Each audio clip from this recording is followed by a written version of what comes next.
differently. I'm going to narrate a hadith that look at Hajj from the perspective of prophets, not necessarily the Prophet Muhammad alayhi salatu alone, alayhi salatu wasalam. I'll do that at the end, but from the perspective of other prophets alayhi salatu wasalam, just to kind of establish something for you.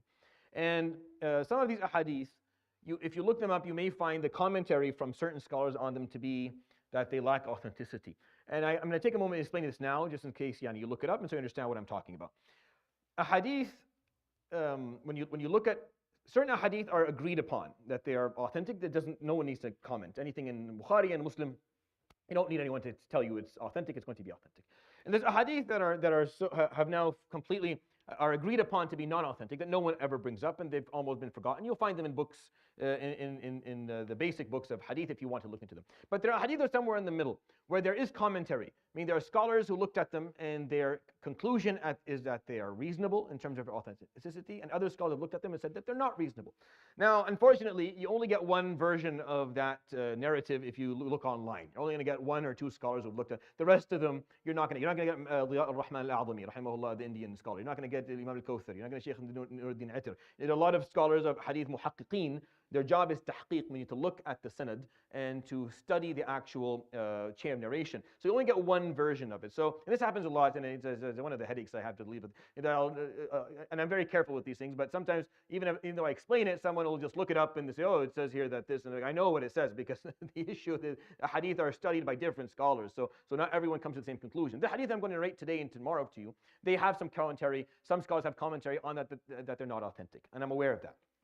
And I'm not going to waste your time by explaining to you why those who thought they're authentic thought that they're authentic, and why I agree with them, because that's going to waste a good half an hour of explaining why I think that al-hadith tafarrad bihi ibn Luhay'ata rahimahullah is not necessarily going to be not authentic just because he's the only one who narrated it, especially if there's enough information or there's enough other narrations that strengthen it. And the hadith that I'm going to share with you have other narrations that strengthen the basic meaning. And what is, I'm not going to say fully agreed upon, but the majority of Muslim scholars, and this is what Ibn Hajar al-Haytami talks about, is that the Kaaba is the first, obviously it's the first house of worship that was ever established, that the one who built the Kaaba actually goes back to Malaika or to Adam alayhi salam. And this is something that the majority of scholars accept. And very few, not a lot of them think that Ibrahim was the first one to establish it, to actually build it. Ibrahim re-established it. That's what yarfa means. But to be the first one to build it actually goes back to Adam alayhi salam. And this is something that's mostly accepted among scholars. Now, the narrations themselves may lack full authenticity, but the concept itself is well established, which is why I feel very comfortable narrating this. And I'm narrating it also on the authority of my teacher, Shaykh Nuruddin Attar, rahmatullah alayh, that he was very comfortable with narrating these hadith, and he had looked at their asanid, and he felt very comfortable with them. That's just a disclaimer for today's hadith and tomorrow. After that, the hadith are all pretty simple, but just for today and tomorrow, a little bit, because I make a point of never narrating anything that's even differed upon here. Like, I never narrate things that are even different upon, just to get you out of any headache. But sometimes I think there's a benefit in doing it, especially if I think that the hadith has like a merit that you may want to hear. So وَصَحَّ هَذَا الْحَدِيثُ مَوْقُوفًا عَلَى عَبْدِ اللَّهِ ibn Amr. I mean, this hadith is authentic if you establish it or consider the words of Abdullah ibn Amr, not the words of the Prophet alayhi salam. But كما قال يعني الإمام البيهقي ومثل هذا لا يقال بالرأي. And the information that he says here, you don't say based on opinion. You have to. Someone must have told you this. So most likely he heard it from the Prophet alayhi salatu wasalam. So this is what he said alayhi salatu wasalam. بعث الله جبريل إلى آدم وحواء فقال لهما ابنيا لي بيتا. Allah subhanahu wa ta'ala sent Jibreel to Adam and Hawa, and he told them, I want you to build a house for me. فخط لهما جبريل في الأرض فجعل آدم يحفر وحواء تنقل.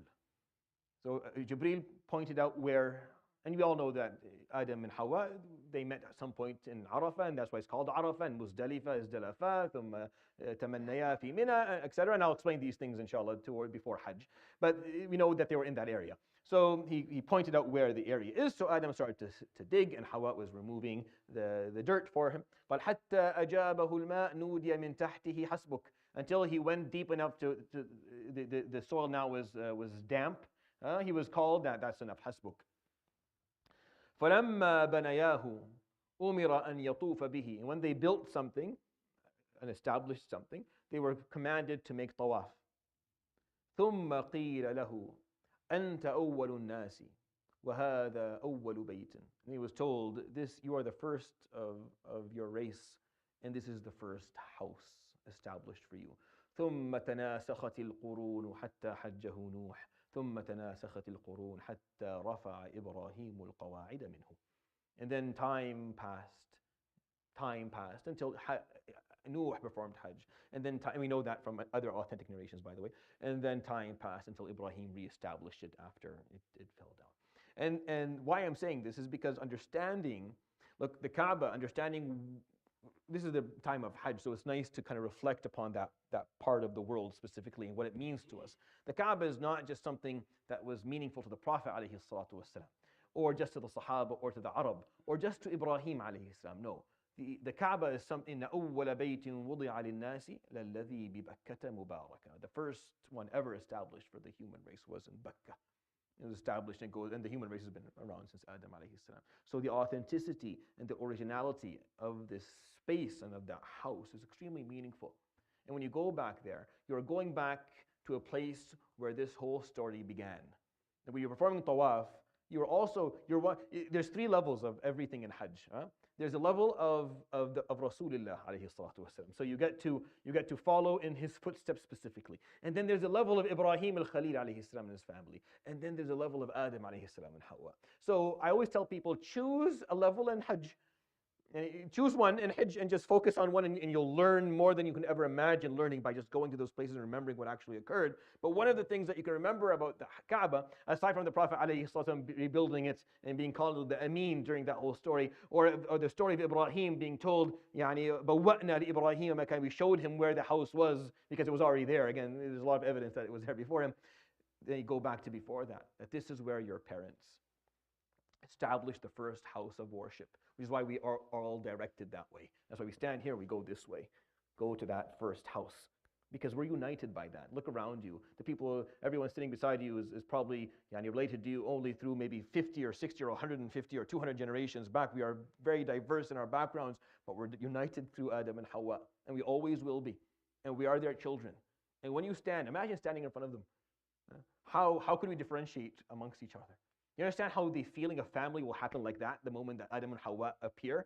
Because they're your parents and my parents and your parents and everyone's parents. And I don't belong to them more than you do, nor do you belong to them more than I do. We're exactly the same in how we belong to them. And that was the house that they built. That was the beginning. And they did their tawaf, and you go do the same. And I find that to be extremely meaningful if you think about it. This hadith is beautiful in that way. I hope you find that beneficial. يروي الإمام البيهقي في دلائله بسند حسن لغيره عن عبد الله بن عمرو بن العاص قال النبي صلى الله عليه وآله وسلم بعث الله جبريل إلى آدم وحواء أن ابنيا لي بيتا فخطه جبريل عليه السلام فأخذ آدم يحفر وآدم تنقل حتى أجابه الماء نودي من تحت أن حسبك فلما بنياه أمر أن يطوف فلما طاف قيل له أنت أول الناس وهذا أول بيت ثم تناسخت القرون حتى حجه نوح ثم تناسخت القرون حتى رفع إبراهيم القواعد منه. صدق رسول الله صلى الله عليه وسلم. سبحانك والحمد لله لا إله إلا أنت أستغفرك وأتوب إليك وصلى الله وسلم وبارك على نبينا محمد. جزاكم الله خير. بارك الله فيكم. Forgive